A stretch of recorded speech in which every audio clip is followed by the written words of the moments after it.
I'm clear, are you pursuing, below you had a free exercise claim and you had a free speech claim.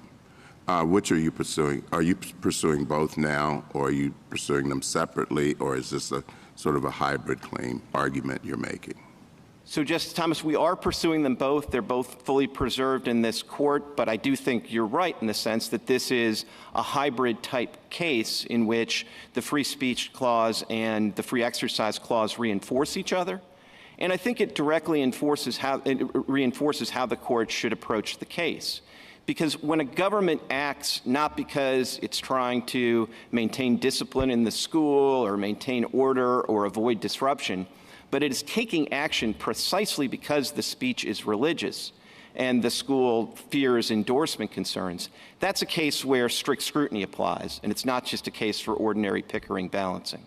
So where does Garcia fit in? I mean, it seems as though that's muddying the water a little bit, because you would not normally think of a free exercise claim as being amenable to Garcia. Well, I think that's a fair point, Justice Thomas. I guess if the statement really is the government's own speech, then I don't think you'd have the basis for either a free speech claim or a free exercise claim.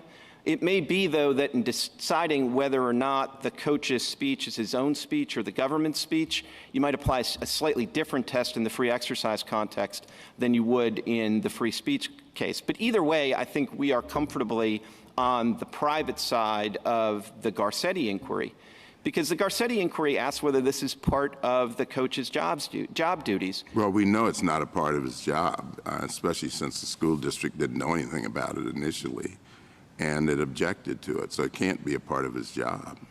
Well, that's music to my ears, Justice Thomas, and I would say even beyond that, we know it's not part of his job duties for at least two other reasons. First of all, his job duty was not some all-encompassing responsibility for the players after the final whistle blew, because the record is clear that he was able to have a private conversation, greet a spouse, and do things like that. But how could you make a free exercise claim and say it's a part of his job? We're not. So we're saying this isn't part of his job. So it's private speech, and therefore, under free speech principles, it's subject to, in our view, ultimately, because the government's action is religiously based, it's subject to strict scrutiny. But we'd also say, because it's not part of his job, it's private religious activity that's protected by the free exercise clause.